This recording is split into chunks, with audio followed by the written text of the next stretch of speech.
갈라디아서 6장 2절 말씀.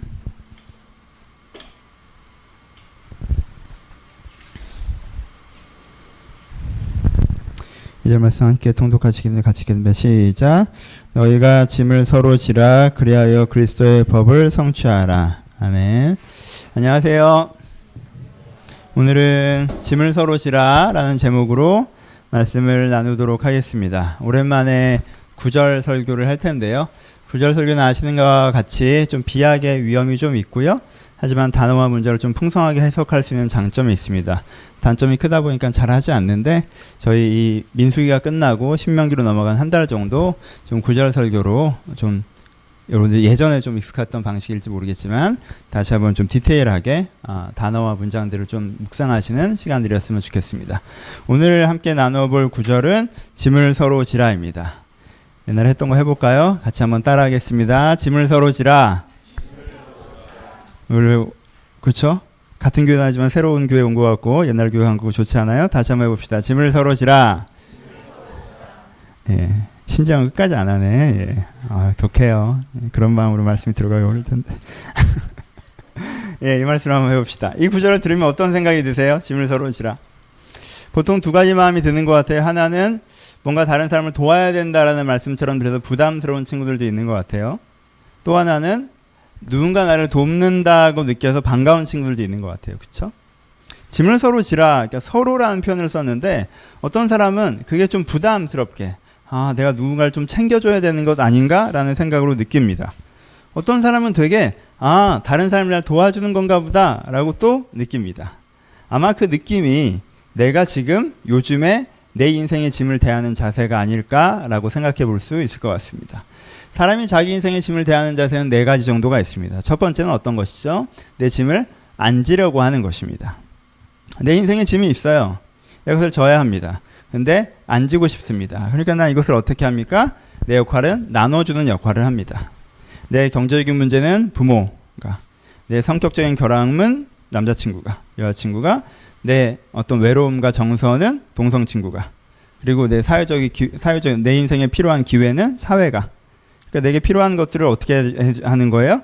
내 주변에 나눠주는 거죠. 야, 네가 내 미래를 책임지고 사회에게, 네가 내 재정을 책임지고 부모에게, 네가 내 성격을 책임지고 이성 친구에게, 네가 내 외로움과 정서적인 공감을 책임져라 동성 친구. 이런 식으로 나눠줍니다. 그렇죠? 나눠주고 나면 어떻게 하죠? 마음이 홀가분하죠. 쟤네들이 일을 똑바로 하면 다 되는 거예요. 그렇죠? 쟤네들이 일을 똑바로 하면 내 인생의 짐이 다 해결이 되는 것입니다. 근데 주로 어떻죠? 쟤들이 일을 똑바로 안 하죠. 그러니까 어떻게 뭐가 문제라고 생각합니까? 쟤들이 문제라고 생각을 하는 거죠. 그렇죠? 다 나눠주고 나면 내가 질 부분은 없는 것처럼 자주 생각해요. 짐을 안 지려고 하는 사람들은 짐이 생기면 이 짐은 누가 져야 하지? 라고 생각을 합니다. 그래서 얘, 쟤 하고 나눠준 다음에 왜 저래? 사회가, 교회가, 혹은 타인이, 가족이 이렇게 되는 거죠. 그렇죠? 이게 잘 앉아주는, 주변이 잘 앉아주는 경우에는 어떤 문제가 생기겠어요? 타인에 대한 세상에 대한 불만이 많아지겠죠. 그렇죠? 근데 가끔은 운이 좋으시면 주변이 그걸 다 잘해주는 경우도 있습니다. 내 부모가, 내 가족이, 내 친구가 이렇게 다 잘해주는 경우가 있어요. 그럼 무슨 문제가 생기죠? 무슨 짐이 나에게 생깁니까? 자존감의 짐이 생깁니다. 왜요? 내 인생에 똑바로 하는 게 하나도 없잖아요. 내가 하는 게 하나도 없고. 그러면요 되게 자존감이 낮아집니다. 그럼 이 자존감의 짐 또 누구에게 주면 돼요? 이건 주님께 드리면 되죠. 그렇죠? 하나님이 내 자존감을 높여주셔야 되는 거예요. 그렇죠? 가끔 그런 상사 경험해 보신 적 있어요? 자기가 일을 다 쪼개서 다 던져놓은 게 자기 업무라고 생각하는 상사. 근데 직원들은 어떻게 생각하는지 아십니까? 불필요한 사람이 거기 앉아있다고 생각하죠. 그렇죠? 그 지점을 생각하시면 됩니다. 내가 내 인생에서 그런 상사의 역할을 하시는 분들이 있습니다. 짐을 지지 않으려고 하는 케이스입니다. 두 번째는 짐을 과도하게 지는 분들이죠. 사회가 나에게 무리한 요구를 해도 그것을 다 어떻게든 다 해내고 싶어 합니다. 과도한 공부, 과도한 스펙, 과도한 역량, 과도한 헌신을 요구해도 이걸 해야 되는 건가 보다라고 생각을 해서요. 어떻게든 요구한 대로 다 해내려고 하는 사람이 있습니다. 타인이 나한테 부탁해도 그걸 다 들어주려고 합니다.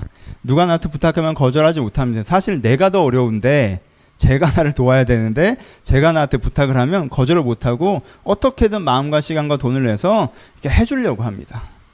심지어는 누가 나한테 부탁을 안 했는데도 옆에 조금 어려운 사람 있으면 되게 불편해합니다. 내가 도와야 되나? 내가 신경 써야 되나? 내가 챙겨야 되나? 해서 과도하게 짐을 지는 친구들이 있습니다. 사회가 요구하는 짐들, 그리고 내 주변 사람들이 요구하는 어떤 문제가 있다면 그것도 내 책임이냐? 그렇죠? 내 책임이죠. 근데 사실 내 짐은 다른 사람에게 맡기지 않습니다. 부탁을 거의 못해요. 아예 못합니다. 내 것도 내가 집니다. 이 사람 내면엔 두 가지 패턴이 있겠죠. 하나는 거절감의 이슈가 있을 것입니다. 내가 뭔가 부탁했는데 거절당한 일이 있기 때문에 누구를 거절하기 싫은, 내가 그때 거절당할 때 날 거절한 사람이 되게 나쁜 사람이라고 생각했기 때문에 그런 나쁜 사람이 되기 싫은, 그래서 거절하지 않으려고 하는 성향이 있습니다. 하지만 이 사람에게 또 무엇이 있습니까? 그들의 짐을 져보니까 자기가 좋아요, 싫어요, 힘들죠. 힘들단 말이에요, 내가. 그러니까 나도 타인에게 짐을 져줄 수가 없는 거죠. 부탁을 못 하겠습니다. 왜요? 사실은 난 부탁받을 때 싫거든. 들어주긴 하지만 내가 싫었기 때문에 내가 다른 사람의 내 것을 괜찮다라고 해도 얘기하지 못합니다. 왜? 나도 괜찮다고 했지만 싫었거든요. 어떤 사람은 과도하게 자기 등 뒤에, 자기 어깨에 많은 짐들을 올려놓습니다. 장기적으로 가면 어떻게 될까요? 어떻게 되겠냐? 쓰러지겠죠. 그렇죠? 그래서 세 번째가 출현합니다. 세 번째는 뭐죠? 세 번째는 자기 짐만 잘 지는 사람이 있습니다. 그렇죠? 내 짐을 잘 지는 사람들. 그렇죠? 내 짐을 다른 사람한테 맡기지 않습니다. 내 인생은 내가 알아서 해요. 하지만 다른 사람의 짐도 내가 지지 않습니다. 지 인생은 지가 알아서 해야 되는 거니까. 그렇죠? 그래서 인생은 각자 알아서. 인생은 셀프. 자기 물은 자기가 떠다 먹자. 얼마나 아름답습니까? 자기 물은 자기가 떠먹자. 인생은 셀프. 이렇게 하는 거죠. 그렇죠? 내가 남의 거 떠다 주지 않습니다. 하지만은 남한테 내 거 떠오라고 시키지도 않습니다. 그럼 되는 거 아닙니까? 그렇죠? 각자 자기 인생을 알아서 살면 되는 것입니다. 각자 자기를 똑바로 하는 게 아름다운 세상입니다. 어릴 때 아마 주체성에 대한 과도한 교육을 받으셨던가, 부모님이 프랑스식이셔서 8살 때부터 네가 알아서 해야 된다 이렇게 프랑스식 교육을 받고 자라셨던가, 아니면은 내가 내 인생이 어려울 때 아무에게도 도움을 받지 않고 내가 해결해낸 경험이 있던가. 그렇죠? 내가 내 인생이 되게 어려울 때 내가 그 문제를 해결해낸 경험이 있으면요, 뭘 도와달라고 하는 사람들이 되게 새치기 하는 사람처럼 느껴지게 돼요. 야, 나는 내가 다 했어. 네가 어디 지금, 네가 해야지. 약간 이런 마음이 되죠. 그래서 그 사람이 해나가는데 어떤 조언은 해줄 수 있지만 그 사람이 해나가는 것 자체를 도와줄 마음은 좀 없게 됩니다. 그렇죠? 아니면 입원을 하다가 쓰러진 경우, 남들의 과도한 요구를 다 들어주다가 내가 한번 죽을 뻔한 경험을 하는 경우, 이제는 부탁 따윈 듣지 않으리라. 그렇죠? 이렇게 되는 경우들이 있습니다. 그렇죠? 세 개 중에서 뭐가 제일 나으신 것 같으세요? 굳이 따지자면. 오늘 초등부 설교를도 이거를 했는데 초등학교 아이들 세 명이 다 3번을 고르더라고요. 그럼 그래도 요즘 트렌드는 좀 그런 건가 봐요. 한 70년대에 있으면 그래도 2번을 골랐을 것 같은데, 그렇죠? 2번이 좀 착한 사람 이미지가 좀 있었을 것 같은데 세상이 바뀌어서 인생은 셀프. 이게 되게 좋은. 제 성향도 약간 이쪽이라. 저는 따지자면 1번이 제일 좀 안 좋을 것 같고요. 다른 사람한테 피해를 주니까. 2번도 안 좋을 것 같아요. 자기가 피해를 받으니까. 3번이 그래도 낫지 않아요? 누굴 특별히 피해 주는 건 아니죠. 하지만 모두가 피해받죠. 그렇죠? 모두가 각자 알아서 하자고 하면 사실 결국 모두가 피해를 받습니다. 하나님께서 1, 2, 3번을 얘기하지 않으셨죠? 성경에 뭐라고 얘기하십니까? 너희 짐을 서로 지라고 얘기하십니다. 그렇죠? 너희가 짐을 서로 지라. 하나님은 4번에 대해서 얘기하세요. 그리고 그것이 가장 아름답고 가장 좋은 것이라고 얘기하십니다.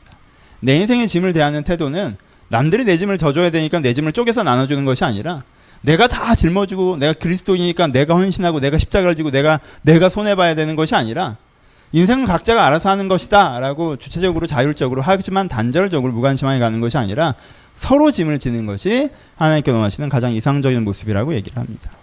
짐을 서로 진다는 것이 무엇입니까? 짐을 서로 지는 것이 어떤 장점이 있습니까? 예를 들어 봅시다. 첫 번째, 시간의 짐을 서로 져줄 때 우리는 어려운 시기, 넘어지지 않을 수 있습니다. 시간의 짐을 서로 져줄 때 우리는 넘어지지 않을 수 있습니다.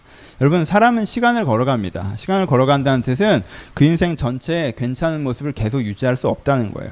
언제는 나보다 더 내가 대단한 상태일 때가 있습니다. 하지만 어느 때는 내가 나답지 않게 한심한 시절이 있습니다. 모든 인생은 한심한 시절을 갖고 있습니다. 원래 그런 사람이 아닌데 약간 찌질해질 때가 있어요. 약간 한심해질 때가 있어요. 약간 이기적이질 때가, 게을러질 때가 있어요. 멍청한 짓을 할 때가 있어요. 모든 인간은 한심의 시기라는 게 있어요. 그렇죠? 그리고 모든 인간에게는 어려움의 시기도 있습니다. 환경이 특별히 안 좋아질 때가 등장합니다. 그렇죠? 인생 한심의 시기에 어려움의 시기에 우리가 근데 닥쳐옵니다. 근데 그때 이 사람 옆에 같이 지켜주는 사람, 짐을 서로 져주는 사람이 없으면 그 시기가 이 사람의 인생을 굴절시키기도 합니다. 하지만 그 한심의 시기에 옆에 누군가가 있어서 넌 그런 사람이 아니다 라고 얘기해 준다면, 너의 본 모습을 알고 지켜준다면, 그 어려움의 시기에 옆에서 손을 잡아준다면, 그 어려움을 같이 헤쳐가자고 말해준다면 그는 그 시기를 넘어갈 수가 있습니다.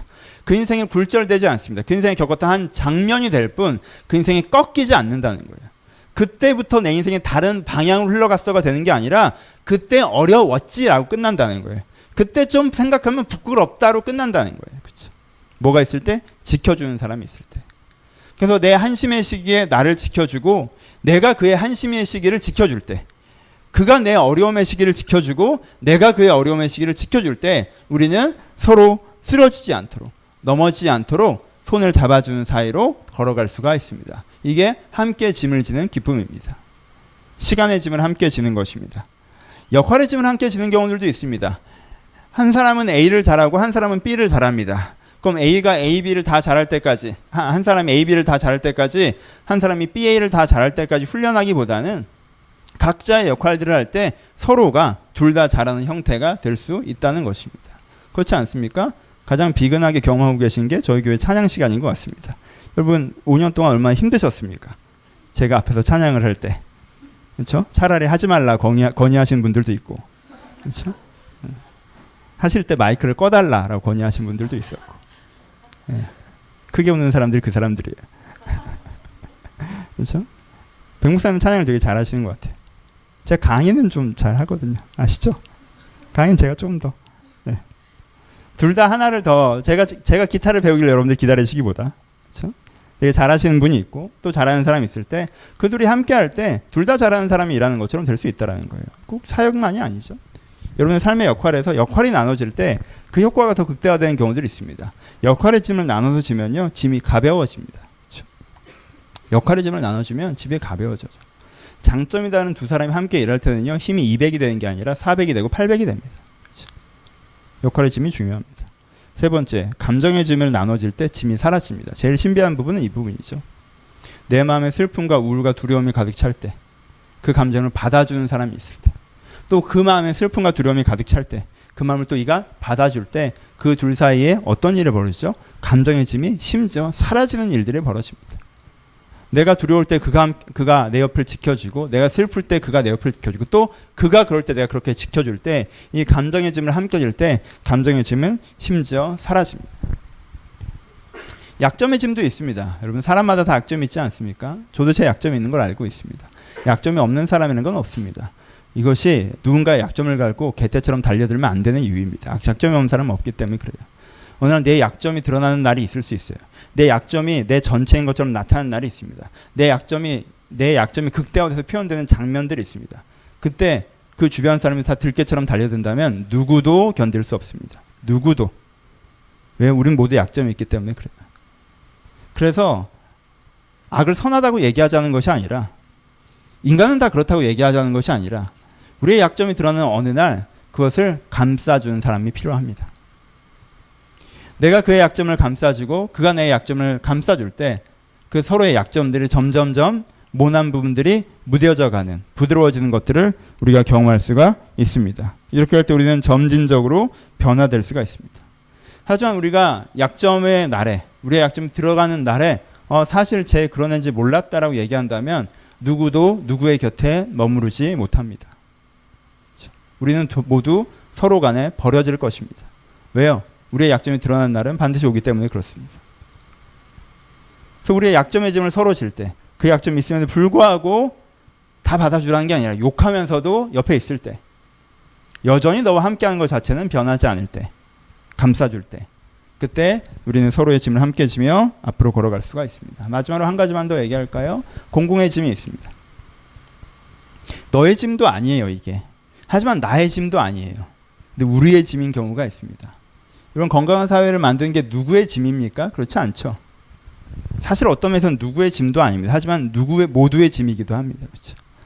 건강한 교회를 만드는 게 뭐 누구의 짐입니까? 아니죠. 누구의 짐은 아닙니다. 하지만 모두의 짐입니다.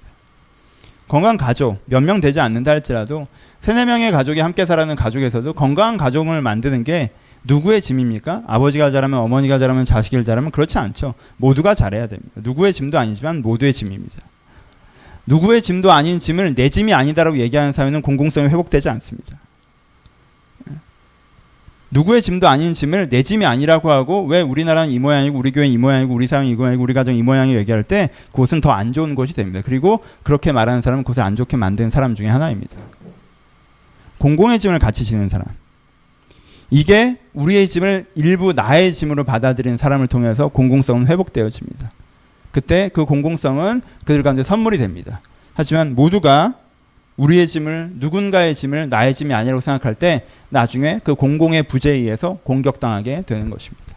의외로 이 공공의 공격은 큽니다. 그래서 아까 얘기했던 세 번째가 틀린 것입니다. 내가 혼자 알아서 산다? 여러분 불가능합니다. 왜? 우리는 공공성 속에 살고 있기 때문에 그렇습니다. 그렇죠? 우리의 짐을 서로 질 때 우리의 짐이 가벼워집니다. 이게 대단한 면입니다. 여러분 우리가 함께 짐을 질 때 우리는 더 강합니다. 2배 1 플러스 1, 2가 되는 것이 아니라 한 사람과 한 사람이 힘을 합칠 때 그건 3-4사람, 4-5사람이 힘을 낸다는 거예요. 2사람이 함께 있을 때 우리는 훨씬 더 강합니다. 놀이터에서 혼자 노는 아이의 즐거움과 둘이 노는 아이의 즐거움은 단지 2배가 아니에요. 10배에 달합니다. 여행지에 혼자 가 있는 즐거움과 내가 사랑하는 2사람과 가 있을 때의 즐거움은 100배로 볼 수도 있을 것 같습니다. 둘이 있을 때는 단지 조금 더 좋아지는 게 아니에요. 하나하나가 합쳐지는 것이 아닙니다. 둘이 있을 때 훨씬 더 강합니다. 그리고 둘이 있을 때 훨씬 더 행복합니다. 누군가 내 감정을 받아줄 때, 누군가 내 약점을 품어줄 때 그들이 더 행복해집니다. 그리고 둘이 있을 때 함께 지낼 때 더 아름답습니다. 그렇죠? 우리가 직접 상관없는 지구 반대편의 난민의 문제에 눈물을 흘릴 때 그것에 우리가 뭔가를 해야 된다고 얘기하기 시작할 때 그 사회가 아름다운 것입니다. 나와 직접 상관없지만 어떤 공공의 문제에 대해서 이 부분이 해결돼야 된다고 말하고 움직이고 책임지고 불편하기로 결정하는 사람들이 많아질 때 그 사회를 아름답다라고 얘기합니다. 우리가 함께 짐을 지기로 결정할 때 우리 가운데 그래서 우리의 시간의 짐이 나누어지고 역할의 짐이 나누어지고 우리 가운데 감정의 짐이 나누어지고 약점의 짐이 나누어지고 공공의 짐이 나누어질 때 우리는 더 강하고 더 행복하고 더 아름답게 될 수 있습니다. 그러니 멈춰야 됩니다. 다른 사람이 내 짐을 져줘야 되고 난 짐을 지니 않은 상태에서 모두가 한데 짐을 떠미른 걸 되게 지혜롭게 얕게 잘 산다고 생각하는 그 어리석음을 멈춰야 됩니다. 나 같은 사람 때문에 세상이 망쳐지는 것입니다. 멈춰야 합니다. 내가 다 짐을 떠안느냐? 나는 희생하고 살아야 되냐? 나는 손해보고 살아야 되냐? 그게 그리스도의 삶이냐? 하나님은 짐을 서로 지라고 하셨지 너 혼자 다 짓고 죽으라고 하지 않으셨습니다. 예수님이 자기 혼자 짐을 다 지셨습니까? 예수님이 언제 그러셨어요? 십자가를 진 다음에 우리한테 뭐라고 그랬어요? 자기 십자가를 지고 따라오라고 그랬잖아. 예수님은 그런 분이세요. 우리 짐을 먼저 지셨죠. 우리의 죄의 책임을 먼저 지셨어요. 그 다음에 우리도 그의 짐을 같이 지기를 바라시는 분이죠. 수고하고 무거운 짐자들아 다 내게로 내가 너를 쉬게 하리라. 그런 다음에 너희 무거운 짐을 내려놓으라. 그런 다음에 내 멍에를 메라. 다 쉬었지? 이제 일어나서 내 거 메라. 언제 그냥 쉬라고 하셨습니까? 언제 우리의 짐을 다 쉬었어요? 하나님은요, 예수님은요, 우리와 그의 짐을 같이 지길 바라셨어요. 하나님과 내가 서로 함께 짐을 지어주는 관계가 되길 바라셨어요. 그리고 우리도 서로 짐을 지어주는 관계가 되기를 바라십니다. 그러니 나 혼자 알아서 산다. 다른 사람에게 떠넘긴다. 내가 다 책임지고 살아간다는 생각을 접고 더 강하고 더 행복하고 더 아름다운 함께 짐을 지는 길로 여러분들이 나아가셔야 됩니다. 교회를 안 옮겼는데 교회 옮긴 것 같죠? 한 2주 이럴 거예요.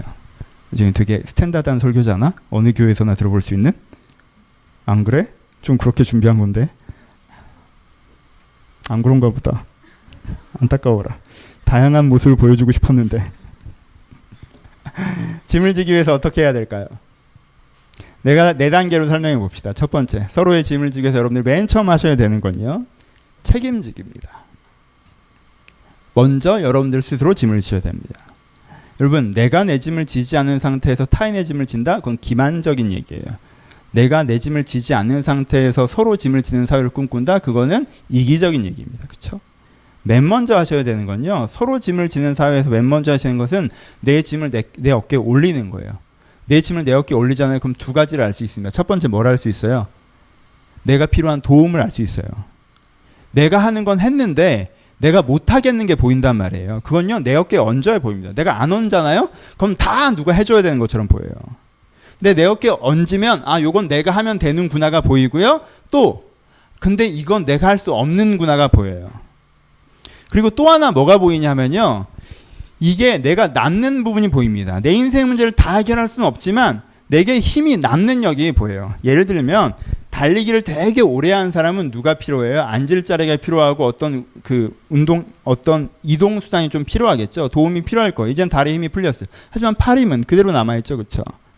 그러니까 내게 부족한 부분도 있지만 내가 쓸 건 아닌데 남는 부분이 있다라는 거예요. 내가 재정적으로는 누구의 도움이 필요해요. 근데 정서적으로는 내가 여유가 있는 사람이 있어요. 내가 정서적으로는 누구를 도울 여유가 없어요. 하지만 내가 지성적으로는 누구를 도울 수 있는 사람이 있다니까요. 내가 재정적으로는 내가 저정적으로는 내가 쪼들려요. 하지만 시간적으로는 여유가 있는 사람이 있어요. 돈이 남는 사람 얘는 안 들었나? 없는 것 같아서 자꾸 그 말이 안 나오네. 하여튼 내가 시간적으로는 여유가 없는데 재정적으로 여유가 있는 사람도 있겠죠. 그렇죠? 나한테 하나의 도움이 필요하지만 나에게 남는 부분이라는 게 있단 말이에요. 그렇죠? 내가 내 어깨에 내 인생의 짐을 올려놓는 게 중요한 게 뭐냐면요, 내 어깨에 내 인생의 짐을 딱 올려놨을 때 내가 어떤 도움을 받아야 되는지, 그리고 무엇은 내가 도와줄 수 있는지가 보입니다. 그렇죠? 그래서 그게 첫 단계예요. 두 번째는 뭘 하셔야겠습니까? 두 번째는 돌아보셔야 됩니다. 돌아보기. 돌아본다는 게 무엇입니까? 나의 도움이 필요한 사람을 찾는 거예요.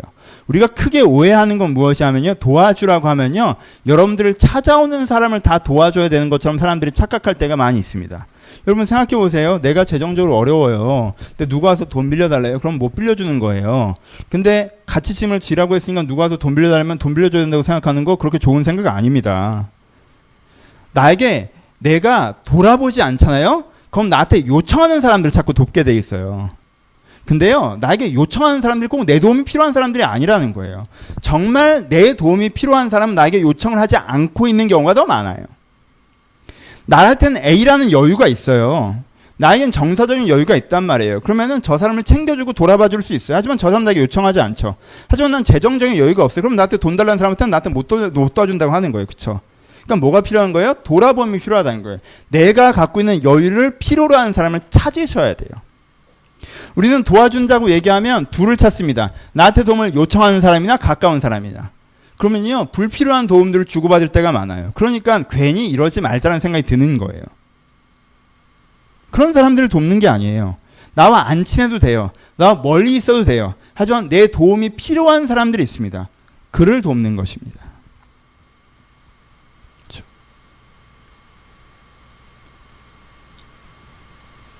지난주에 딴 얘기인데, 성중아, 저 친구 아니야? 저 형 아니야? 맞아? 아, 이 형이야? 성중이라고 저희 교회 온 지 한 달 된 친구가 있어요. 근데 지난주에 교회 늦게 왔대요. 근데 이제 기웅인가 봐요. 기웅이가 주보를 되게 줬나 봐요. 이거 성경 보면 어디 찾아보라고 했나 봐요. 우리 교회에서 얼마나 이게 따뜻한 행동인지 아시겠죠? 그래서 성중이가 감동을 받았더라고요. 되게. 성중이가 되게 감동을 받았더라고요. 야, 박수까지 치는 건 아니고. 야, 이거 녹음돼. 나 너무 슬퍼. 그러지 마. 에? 이러지 마. 제가 지난주에 신방을 했는데 그 얘기를 하더라고요. 지난주에 어떤 형제분이 되게 주보 보세요. 이거 찾으시면 돼요. 일단 그 얘기를 듣고 되게 감동했어요. 난 또 종원인 줄 알았네. 종원아, 형인 줄 알았어. 예? 되게 작은 도움이죠. 정말 작은 도움이죠. 하지만 내가 할 수 있었던 거죠. 안 친한 사람이죠. 필요한 사람한테 갔죠. 그 사람한테 기억되죠. 그렇죠? 여러분 그런 거 되게 많은 거 아세요? 예전에 어떤 분이 어떤 분한테 김치 주셨어요. 근데 그 김치에 되게 큰 의미가 결과적으로 담기는 걸 제가 봤습니다. 이분은 김치가 남았어요. 이 친구는 김치가 필요했고요. 근데 그 김치가 간 건데 김치를 받은 친구는 거기서 가족을 느꼈어요. 그냥 김치인데. 그렇잖아요. 마치 내 가족이 다시 내게 되게 가까이 있는 것처럼. 미안해요. 너무 초라한 예들만 들어서 부담될까봐 작은 예로 들었어요. 응? 꼭 가까운 사람이 아니라도 내가 갖고 있는 여유, 필요한 사람, 찾는 거, 움직이는 거, 그렇죠? 거기서 뭐가 생겨요? 나한텐 자부심이 돌아오고요. 관계는 따뜻함이 제공됩니다. 그렇죠? 세 번째는 뭘 하셔야 됩니까? 부탁하기 하셔야 됩니다. 여러분 부탁하는 걸 꼭 배우셔야 돼요. 부탁하는 걸 배우지 못하면요. 나는 결국 2번이 될 수밖에 없어요. 나는 결국 심각하게 2번이 되진 않고 3번에서 조금 2번 쪽을 하는, 그렇죠? 3 마이너, 3 다시 뭐 이런 식으로 가는 거예요. 그렇죠? 3인데 너무 빡빡하게 굴지 않는, 혹은 2인데 한계를 명확하게 두는, 그렇죠? 결국은 난 주지만 받지 않는 사람이 돼요. 뭘 못하면, 부탁을 못하면. 부탁하는 걸 배우셔야 돼요. 내 인생의 짐을 내 어깨에 져보잖아요. 그럼 나한테 내가 못하는 부분이 보여요. 내가 못하는 부분이 보이면 이걸 가지고 부탁을 하셔야 돼요. 여러분 가까운 사람한테 부탁해요? 친한 사람한테 부탁해요? 내가 옛날에 도와줬던 사람한테 부탁해요? 아니에요. 나랑 안 친해도 상관없어요. 가깝지 않아도 상관없어요. 나를 도와줄 의지와 능력을 갖고 있는 사람에게 부탁하는 거예요. 그렇죠? 가끔 여기 교회에 있으면 누가 똑똑똑 문 두드려요. 그래서 저번에 한번 열었더니 처음 보는 아저씨가 저기 대구에서 출장 왔는데 목사님 한번 꼭 만나고 가고 싶었다고. 듣고 계시는지 모르겠는데 하여튼. 그래서 어떤 걸 뭐 상담을 꼭 받고 싶었다고. 그래서 얘기하고 갔어요.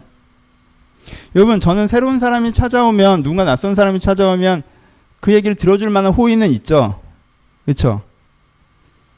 그렇죠? 그리고 그분이 보기에 그 정도 능력은 있었죠. 찾아가는 거죠. 부탁하는 거죠. 그래서 그분은 도움이 되셨는지 안 되셨는지 그 다음 문제지만 그 도움을 받으셨죠. 그렇죠? 똑똑똑 두드렸어요. 문을 열었는데 아저씨 5,000원만. 그럼 제가 줬을까 안 줬을까요? 네가 누군지 모르겠지만 아마 내가 어려울 걸 하고 제가 문을 닫았을 거예요.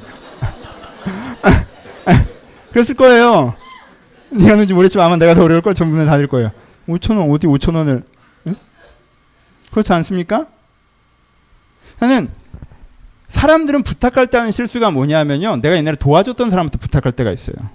그 사람이 날 도울 만한 의지나 역량이 있는 걸 생각하지 않고 내가 그때 도와줬으니까 이번 얘가 날 도와주지 않을까라고 생각한단 말이에요. 여러분 그 관계를 망치는 행동이에요. 좋은 생각이 아니에요. 사람들은 나한테 친한 사람한테 부탁하는 경우가 있어요. 친하니까. 여러분 그것도 뭐 아주 나쁘다고 못할지 모르겠지만 제일 중요한 건 뭐예요? 이 내 부탁을 들어줄 의지와 역량이 있는 사람이면 친하고 가깝고 내가 도와줬고 도와주지 않고에 상관없이 내가 부탁할 수 있어야 됩니다. 그때 여러분들이 새로운 사람들을 만나게 될 거예요. 그렇죠? 내가 내 어깨에 짐을 지고요. 내가 내 어깨에 내 인생의 짐을 지고 내가 남는 부분을 필요한 사람한테 좀 나눠지고 내가 모자란 부분을 좀 도와달라고 요청하기 시작할 때 우리는 같이 짐을 지는 사람이 되어져 갈 수 있다는 거예요.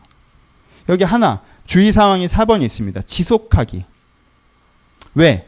아, 목사님 설교를 들으니까 내가 이렇구나. 내가 내 인생의 짐을 생각해 보니까 내가 이런 도움이 필요하고 내게 이런 도움을 줄 수 있겠다. 그래서 여러분들 내일 가서 실천하려고 하세요. 그래서 내일 여러분들 회사에서 실천하십니다. 오늘 집에 가서 가정에서 실천하세요. 어머니한테 엄마 내가 엄마를 이런 건 도와줄 수 있을 것 같아. 하지만 엄마가 이런 걸 나 도와줬으면 좋겠어. 그럼 엄마가 아, 네가 그랬구나. 이제는 함께 더불어 짐을 지는 사람을 네가 깨달았구나. 그래, 내가 그렇게 하자. 그런 어머니가 계실까요? 그런 남자친구가 있을까요? 오늘 데이트하러 갔는데 여자친구 남자친구한테서 내가 당신의 이런 걸 해줄 테니 당신 나 이런 걸 해줘. 우리 함께 짐을 지는 관계가 되어져 가요. 그러면 와, 이런 놀라운 깨달음을 전파했더니 네가 다니는 교회는 너무 아름다운 교회구나. 나도 다음 주에 가보겠다. 그럴 것 같아요? 안 그러겠죠? 부탁과 거절이 있겠죠. 그렇죠? 난 도와줬는데 그 사람이 오히려 나한테 등을 돌리는 경우도 있을 거예요. 9개 도와줬는데 10개를 도와주지 않았다고 날 비난하는 사람들도 있습니다. 그렇죠? 우리는 그럼 뭘 해가요? 실패 경험들을 한다는 거예요. 많은 사람들이 더불어 짐지는 관계로까지 가기에 나타나는 실패 경험 때문에 3번으로 가버려요. 인생은 혼자 사는 거다. 그렇죠? 하지만 여러분, 한두 번의 실패의 경험으로 그렇게 간다면 여러분 취업에는 다 한 번에 성공하셨습니까? 실패의 경험 때문에 한 2번 떨어지고 세상은 내 자리가 없다. 그러세요? 아니잖아요. 여러분 연애 한두 번 해보신 다음에 이성은 나를 사랑하지 않는다. 이젠 다시는 안 만나실 거예요. 평생? 그런 기분이 드는 날 그런 얘기 한 적은 있지만 그러실 분들이세요? 여러분들이? 다시 시작하잖아요. 그렇죠? 그러면 공부하실 때 몇 개 틀렸다고 그 공부는 그만두십니까? 여러분 우리 가운데 꼭 필요한 거는요. 실패의 경험으로 가부를 결정하지 않습니다. 그렇죠? 그게 될 때까지 하는 거예요. 왜? 될 수 있으니까. 여러분들이 거절의 경험을 할 거예요. 배신의 경험을 할 겁니다. 하지만요. 왜요? 세상에는 1, 2, 3번이 많으니까요. 세상 1, 2, 3번이 많기 때문에 우리가 거절과 배신의 경험들을 합니다. 난 요청했는데 3번이라서 그 사람은 내가 왜 널 도와줘야 돼? 얘기하는 사람들이 있어요. 나는 100%였는데 1번이어서 도움받는 걸 당연하게 생각하는 사람들이 있다니까요. 하지만 그 1, 2, 3번의 세상을 살아가지만 우리가 4번의 삶의 태도를 갖고 살아갈 때 4번 생각과 같은 사람을 만나갈 수가 있어요. 4번과 같은 사람으로 변화되어서 관계를 형성해 갈 수가 있어요. 그래서 어느 지점에서는요. 행운처럼 선물처럼 여러분들 그 사람이 주어진다. 그러니까 뭐가 제일 중요해요? 지속하는 게 되게 중요합니다. 한두 번의 실패, 서너 번의 실패가 주어졌다 해서 인간관계에 무슨 요체를 깨달은 것처럼 인생은 서민의 어쩌네 그러는 것이 아니라 내가 다시 서로 짐을 지는 관계가 되도록 발걸음으로 옮겨가는 것이 필요하다라는 것입니다. 결론부로 갑시다. 여러분들은 여러분들의 인생의 짐에 대해서 어떤 태도십니까? 첫 번째 질문으로 돌아갑시다. 여러분들의 짐에 대해서 어떤 태도세요? 저는 이미 말씀드렸던 것처럼 저는 기본적으로 3번의 태도가 있습니다. 제 개인적인 성향에서는요. 인생은 셀프라고 지금도 생각합니다. 그게 제 기본 감정이에요. 인생은 셀프인 것 같아요. 좀 지가 알아서 했으면 좋겠어요. 난 내가 알아서 할 거니까. 왜 그런지 아십니까? 제 감정적인 기억은 어떻게 되냐면요. 내 인생에 가장 어려울 때 난 혼자 기어 나왔다는 기억이 있어요. 내 인생에 진짜 어려울 때 난 혼자 기어 나왔습니다. 여러분 이게 슬픈 기억이 아니에요. 내 자부심의 기억이에요. 난 내가 어려울 때 혼자 기어 나왔어요. 내가 앞으로 어려워져 난 혼자 기어 나갈 거예요. 누군가 도움받기 싫어요. 내 스스로 기어 나갔을 때 그 기쁨을 다시 느끼고 싶어요. 전 그렇게 생각합니다. 그런 감정을 갖고 있어요. 그러니까 기본적으로 혼자 알아서 해라는 생각이 있는 거예요. 누가 도움받으려고 하면 그것이 새치기 하는 것처럼 느껴지는 거예요. 그것이 나약한 거라고 생각되는 거예요. 그렇죠? 그게 제 기본 감정의 기억이에요. 그 감정의 기억이 나한테 어떤 그런 태도를 만들어냅니다. 근데 중요한 게 무엇이냐 아십니까? 이게 맞아요, 틀려요. 내가 그렇게 느끼고 기억하는 것과 내가 그렇게 생각하는 것과 상관없이 이게 맞습니까? 틀립니까? 이게 틀립니다. 이건 굉장히 커다란 오해와 기만입니다. 왜요? 전 수많은 도움을 통해서 여기까지 왔기 때문에 그래요. 저는 무수한 도움을 통해서 여기까지 왔어요. 정말 많은 사람들이 저를 도왔습니다. 제 성격이 다듬어지는데, 제가 어떤 배움을 하는데, 제가 사역의 방법들을 배우는데, 사역의 기회를 얻는데, 아니 지금도 제가 목회를 하고 있는 모든 과정에서 그렇죠? 그 도움으로 저는 여기까지 왔어요. 정말 많은 사람이 저를 도왔습니다. 여러분들 지금 저를 돕고 있지 않습니까? 여러분들 예배 자리에 나와서 지금 앉아있는 것이 저희가 얼마나 큰 도움이 되는지 아십니까? 제가 주일을 설교를 할 수 있잖아요. 목회를 할 수 있잖아요. 얼마나 큰 도움입니까? 그렇죠? 그런데 내가 내 감정의 기억으로 인해서 내가 원하던 때에 내가 원하는 방식의 도움을 받지 않았다고 해서 내가 혼자 살아왔다, 혼자 해냈다, 내 능력으로 살았다라고 생각한다면 그거는 굉장히 큰 오해와 자기 기만에 빠진 것입니다. 혹시 여기도 내가 잘났고 내 힘으로 살았다고 생각하시는 분들 계십니까? 착각하지 마십시오. 수많은 도움으로 거기까지 오셨습니다. 그래놓고는 도움 안 받은 사람인 것처럼 내 도움이 필요한 사람에게 냉정하게 네가 알아서 해라고 말씀 좀 하지 마세요. 오해입니다. 어떤 사람의 기본 감정은요. 저는 3번의 기본 감정을 갖고 있지만 어떤 사람의 기본 감정은 1번의 기본 감정을 갖고 있습니다. 내가 너무 힘들고 내가 너무 무능해서 다른 사람을 돕기는커녕 난 도움이 필요한 사람이에요. 이런 내가 나도 싫고 이런 내가 나도 답답하지만 이런 내 상황과 여건이 나도 원망스럽지만 내가 지금 서 있는 자리는 너무 힘든 자리고 내가 어떻게 할 수가 없고 도움이 필요하고 그래서 남을 도울 수가 없어요. 이렇게 내 기본 감정을 갖고 있는 사람이 있어요. 그래서 내가 1번의 생각을 갖고 있는 분들도 계십니다. 맞습니까? 예, 맞을 수도 있겠죠. 근데 여러분, 많은 1번이 이렇습니다. 그 문제가 전체를 해결하려면 내가 도저히 할 수가 없어요. 그래서 내가 도저히 할 수 없다는 생각 때문에 아무것도 안 합니다. 하지만 그 문제가 전체 문제가 있으면 50%는 사실 내가 해결할 수 있는 거예요. 그럼 내가 움직여서 50%를 해결해야 돼요. 그리고 나머지 50%를 도와달라고 해야 되고요. 그리고 아까 말했던 것처럼 내가 그 50%를 해도 나한테 남는 손이 분명히 있어요. 나는 환경이 어려워서 아무것도 할 수 없는 사람인 것이 아니라 분명히 내가 해나갈 수 있는 부분이 있고요. 그리고 내가 남을 도울 수 있는 부분도 있다라는 거예요. 그 도움도 줘갈 때 내가 서로 짐을 지는 상호성 안에 참여할 수 있어요. 내가 해야 되는 부분들은 집중해 갈 때 내가 내 분량을 채웠기 때문에 해결되는 부분들을 또 경험할 수가 있다라는 거죠. 어떤 분들은 기본 감정이 2번이에요. 목사님 내려놓고 싶죠? 저야말로 지긋지긋합니다. 근데 내 가족 내가 내려놓을 수가 없어요. 내 직장에서의 의무 내가 내려놓을 수가 없어요. 내 친구들 내가 내려놓을 수가 없고요. 내 교회에서 사명들 내가 내려놓을 수가 없어요. 저도 너무너무 힘들어서 내려놓고 싶은데 사실 내려놓을 수 있는 게 없어요. 저도 죽겠습니다. 그럴까요? 여러분들이 할 수 있는 건 이상의 짐을 맡고 있잖아요. 그럼 어떤 일이 벌어지는지 아십니까? 결국 여러분들 할 수 있을 만큼 이상은 하지 못하고 계십니다. 팩트가 그래요. 내 짐에 다 얹어놨다고요? 내가 자녀들도 내가 가족들도 내가 모두 여러분 사람은요 자기가 할 수 있는 건 이상 최대치를 하고 그 이상은 할 수가 없어요. 여러분 어깨에 올려져 있을 뿐 사실 못하고 있는 거예요. 그러니까 내려놓으시라는 거예요. 이번엔 사람들이 왜 이렇게 자꾸 자기만 피해본 것처럼 억울한 것처럼 자주 얘기하는지 아십니까?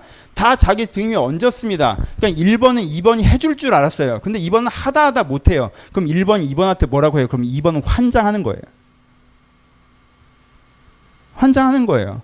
2번이 진짜 환장하겠죠. 하지만 1번도 억울한 부분이 있겠죠. 왜? 지가 해준다고 했잖아요. 지 어깨에 올려놓고 있었잖아요. 그러니까 기다렸단 말이에요. 해주는 줄 알고.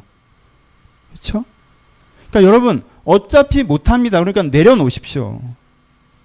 못한다고 하세요. 미안하지만 내려놓으세요. 그냥 내려놓으시면 됩니다. 여러분들 내려놓잖아요. 그러면 그걸 누가 자기 등 뒤에 지는 경우가 훨씬 더 많이 있습니다. 여러분들 하고 있기 때문에 그 사람들이 알아는 경우가 더 많이 있어요. 여러분들 하고 있기 때문에 하고 있기 때문에 그래요. 제가 세 가족이 살고 있는데 저랑 아내랑 아이랑 삽니다. 저희 아내가 일반적으로 풀타임으로 전업주부시기 때문에 아이 공부를 좀 봐주고 있었어요. 저는 그게 맞다고 생각했고요. 저는 바깥에 일이 많잖아요. 근데 저희 사모님께서 봄에 내려놓으셨습니다. 승질나서 못 가르치겠다고. 내려놓으셔서 저는 처음에 황당했습니다. 이걸 내리면 안 되지 않냐. 이건 네 거다. 아니다. 이건 내 게 아니다. 내려놓으셨어요. 그 다음에 제가 가르칩니다. 근데 결과가 어떻게 된지 아십니까? 훨씬 더 좋아졌어요. 왜요? 둘이 맨날 공부 때문에 싸우고 그러다가 집에 잘 없는 제가 가르치니까 저는 좀 더 객관적으로 볼 수 있잖아요. 맨날 함께 붙어서 이 문제를 푸냐 못 푸냐로 너무 목숨 걸면 서로 어렵거든요. 그러니까 제가 크게 가이드 봐주는 게 오히려 관계가 더 좋아진 부분이 있어요. 저는요. 저희 와이프랑 아이랑 싸우면요. 제가 관계를 항상 중재자의 짐을 지고 있었어요.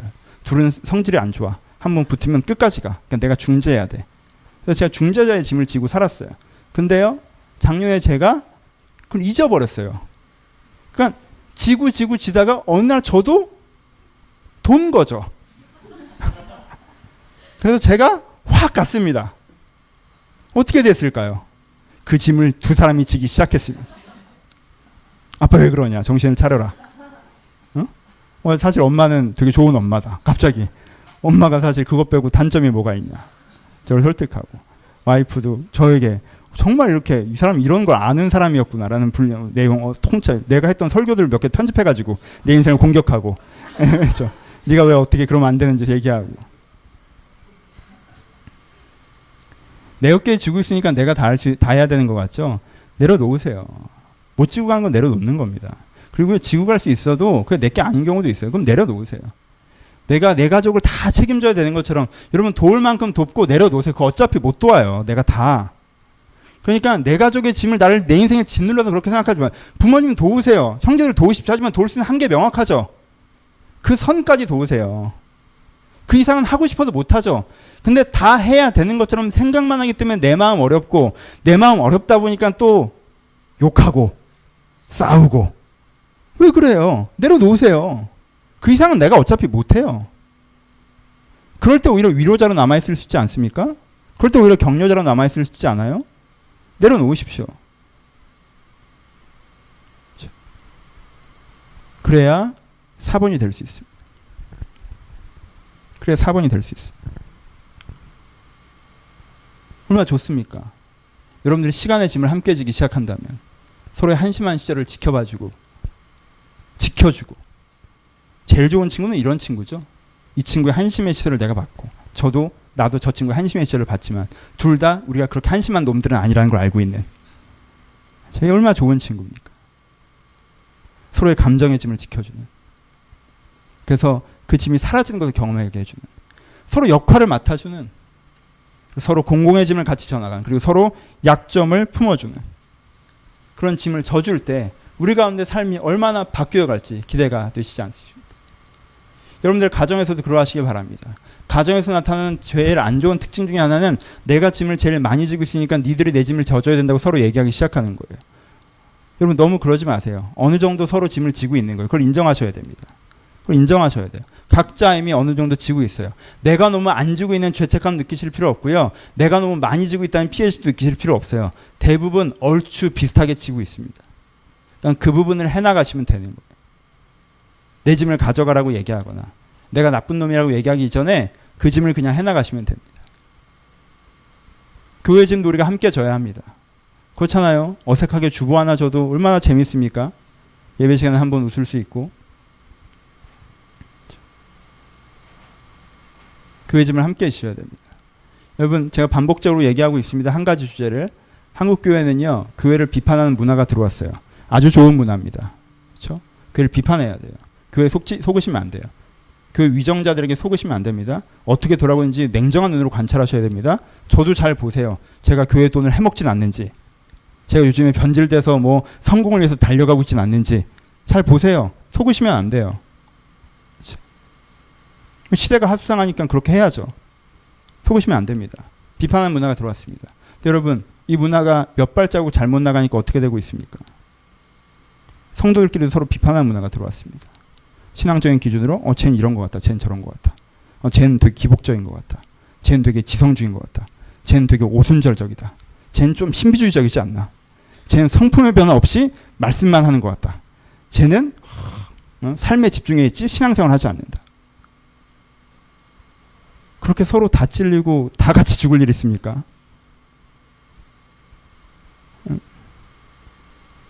여러분 우리는 적이 아니에요. 여러분 특별히 나무에 쓴 교회라는 브랜드 네임을 가지고 한국 교회나 다른 교회에서 신앙생활하는 사람들 욕하지 마십시오. 여러분들이 마치 이 교회를 다니는 게 무슨 대안적 신앙생활을 하고 있는 것처럼 스스로 포장하지 마세요. 그리고 기존 교회 열심히 섬기고 있는 성도들에게 너 아직도 그런 거 아니? 세련되지 못하게 이런 식의 태도를 하지 마세요. 그건 그냥 신상 사는 사람들이 하는 짓이에요. 여러분들끼리도 그러지 마세요. 여러분들끼리도 그러지 마세요. 그리고 단지 내게 남는 부분, 저에게 필요한 부분을 서로 주려고 해보셔야 됩니다. 내게 필요한 부분을 요청해 보셔야 됩니다. 그렇게 우리는 짐을 같이 질 수 있는 거예요. 이 공동체가 세워집니다. 여러분 공공에 대한 관심을 가지십시오. 여러분 직장에서 그렇지 않습니까? 많은 사람들이 가정에서는 같이 짐을 진다는 생각이 있고 교회에서는 같이 짐을 진다는 생각이 있는데 회사는 전쟁터니까 그게 아니라고 생각해요. 다 적이라고 생각합니다. 경쟁적이라고 생각해요. 제가 나한테 잘해야 된다고 생각합니다. 좀 잘못하면 평가해버립니다. 공격해버립니다. 그렇지 않아요. 여러분 문화를 바꾸셔야 됩니다. 물론 정신 똑바로 차리셔야죠. 왜? 세상엔 1, 2, 3번밖에 없으니까. 그렇죠? 하지만요. 잘 찾아보면 4번이 있습니다. 그리고요. 잘 다듬으면 4번이 될 수 있는 1, 2, 3이 있어요. 그럼 여러분들이 그 1, 2, 3을 동기부여해서 4번으로 만드셔야 합니다. 그리고 그 4번을 찾아서 함께 손을 잡으셔야 돼요. 여러분 세상에서야말로 가장 같이 짐을 지는 사람이 필요하지 않습니까? 여러분 직장에 가셔서 진짜 직장에 가셔서 정말 이 아이가 나를 배신하지 않을 거라는 확신을 가지고 함께 욕할 수 있는 친구 하나만 있어 얼마나 살만합니까? 얘가 내가 했던 이걸 유포하지 않을 것이라는 믿음을 갖고 같이 상사 욕할 수 있는, 같이 짐을 지는. 그러면 이것만 해도 조금 살만해요. 그쵸? 근데 그 사람이랑 긍정적인 얘기를 같이 할 수 있다면요. 그 사람과 협력할 수 있다면 그것만 해도 얼마나 사람이 살아나겠습니까? 근데 그런 사람이 서너 명이라면, 네다섯 명이라면 훨씬 살만할 거예요. 훨씬 다이만할 거예요. 그리고 그것 자체로 세상은 좀 더 나은 곳이 될 것입니다. 그러니까 조심스럽게 하시되 포기하지 않고 현장에서도 그런 곳을 만들어 가셔야 됩니다. 결론으로 합시다. 말씀하시겠습니다. 오랜만에 구절 설교했더니 조금 어색해요. 나이 든 것 같고. 그렇죠? 타임머신 타고 한 10몇 년으로 돌아간 것 같고. 근데 조금 단순하고 좀 더 풍성하게, 하지만 꼭 본문 내용을 조금 비약한 부분도 있음에도 불구하고 이 부분, 그래도 본문에 기본적으로 담겨있다고 하는 정신을 여러분들 전달하고 싶은 큰 의도는 있습니다. 그렇죠? 여러분 이게 되게 별거 아닌데 우리의 삶에 큰 영향을 미치고 있지 않습니까? 여러분들은 삶의 짐에 대해서 어떤 태도를 갖고 계십니까? 이것이 별거 아닌 습관인데 그것이 내 삶에 큰 영향을 주고 있지는 않습니까? 여러분 짐을 서로 지기로 결정하십시오. 내가 그렇게 결정하고 내가 서로 짐을 지는 사람이 되어져 갈 때 내 가정, 그리고 내 교회, 내 교우, 내 직장 현장에서 내 숨터, 내가 숨 쉴 수 있는 곳들이 만들어질 거예요. 그리고 내 삶터, 내가 살아갈 수 있는 곳들이 만들어질 것입니다. 그것이 여러분들의 생명의 터가 되고 여러분들이 그렇게 살아갈 수 있는 놀이터가 결국은 될 거예요. 그렇게 함께 집을 짓는 곳이 여러분들이 살 수 있는 터전이 된다는 거예요. 그러니까 이 터전을 쉽게 포기하지 마시고 이 터전을 쉽게 놓아버리지 마시고 여러분들이 반드시 여러분들이 숨 쉴 수 있는 숨터, 살아갈 수 있는 삶터, 그리고 여러분들이 놀 수 있는 놀이터로 이 삶의 영역들을 만들어 가셨으면 좋겠습니다. 하나님이 그렇게 하실 것입니다. 그런 하나님을 기대하시면서 함께 이것들을 세워가시기를, 그래서 우리가 함께 짐을 지는 자가 되기를, 여러분의 삶의 현장에서 여러분의 가정에서 함께 짐을 지는 사람을 살아가시기를 주님 이름으로 축원합니다. 같이 기도하시겠습니다.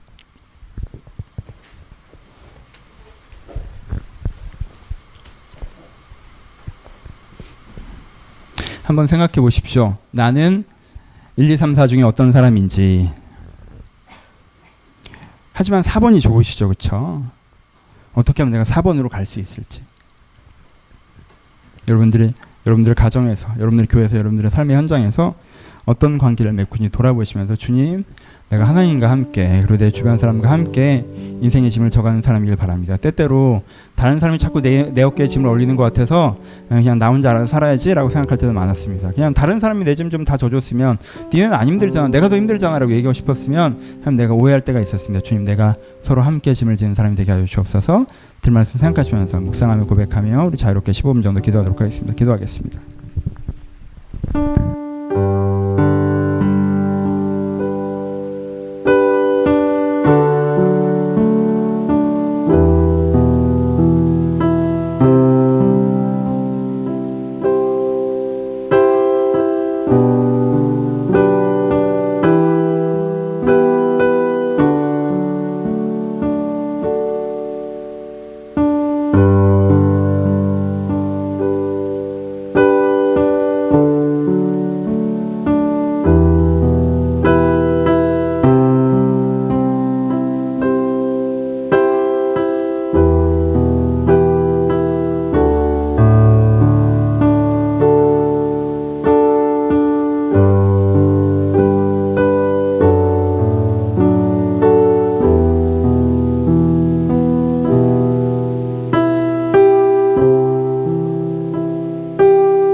한 번만 통성으로 기도할 텐데, 하나님은 이미 여러분들에게 사람을 어느 정도 선물로 주셨을 것입니다. 그렇죠?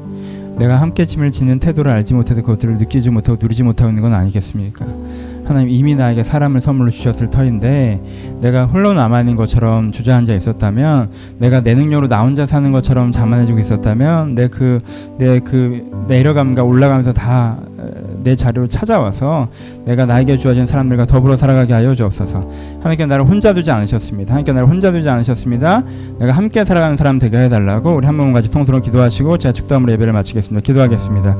하나님 아버지, 이들의 마음 가운데 찾아오셔서, 아버지 이들의 마음과 심령 가운데 찾아오셔서, 하나님 이들의 마음과 심령 가운데 찾아오셔서 정말 하나님께 주시는 마음, 하나님께 주시는 생각, 주님께 주시는 그 능력으로 다시 한번 일어서는 사람 될 수 있도록 주님께 축복하여 주옵소서. 주님 이들의 마음 가운데 함께 하셔서 이들이 진정으로 나 혼자 서 있다고 생각하는 사람이 아무도 없게 하시고, 나 혼자 남아있고 나 혼자 해나가야 되고가 아니라, 내가 혼자 도움받는 것은 아니지만 내가 돕고 또 도움받는 과정 가운데 우리가 더불어 함께 살아간다는 것을 깨닫고 그 함께 걸어가는 발걸음 가운데 있는 사람들이 될 수 있도록 아버지 각 사람을 축복하여 주옵소서.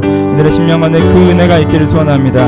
우리로 부르시는 은혜가 있기를 소원합니다. 우리로 함께하는 은혜가 있기를 소원합니다. 그래서 한 겹줄은 끊어지지 않는다고 말씀하셨던 것처럼 우리의 한심의 날을 우리가 건너가게 하시고, 우리의 정서의 짐을 내려놓게 하시고, 우리가 함께 서로 보완하는 사람들이 되게 하시며, 우리가 협력하며 살게 하시고, 내 약점이 품어지고, 또한 그래서 우리의 공공성이 만들어진 일들이 우리가 더불어 섬으로 만들어질 수 있도록 우리를 축복하시고 축복하여 주옵소서.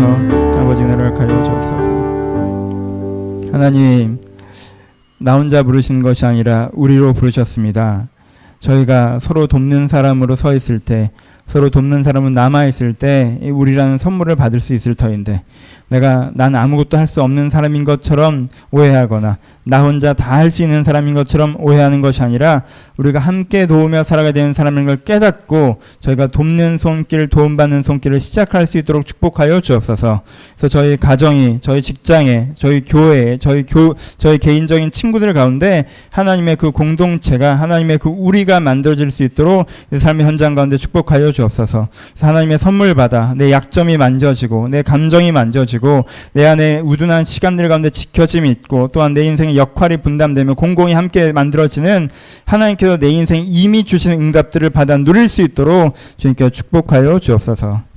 이제 우리 주 예수 그리스도의 은혜와 하나님 아버지의 사랑하심과 성령님의 교통하심이 지금도 나 혼자 서지 않고 함께 서기를 결정하는 모든 심령 가운데 이제부터 영원토록 함께 있을지어다. 아멘. 하나님께서 말씀하신 것, 이미 주신 선물을